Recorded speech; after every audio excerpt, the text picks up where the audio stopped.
All right, guys, check this one out. You're looking at a custom fitted grill set that we just had done for a customer. Now, this one here is 925 sterling silver with a yellow gold plated finish. It looks like a solid gold grill, but this is an affordable option. It is not, real solid gold. It is gold plated. Very affordable though. The price is a flat rate per tooth, and that depends on, of course, the price of silver, but you want to check the website link in the product description there. And yeah, you can get this on our website, blingcartel.com. Now, one very unique feature about these grills, these are permanent cuts.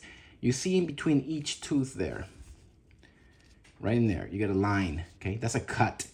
And it's cut in the front there to give it the nice definition on each tooth. So you got that nice separation, okay? It is not cut in the back. I'll show you the back. Solid in the back.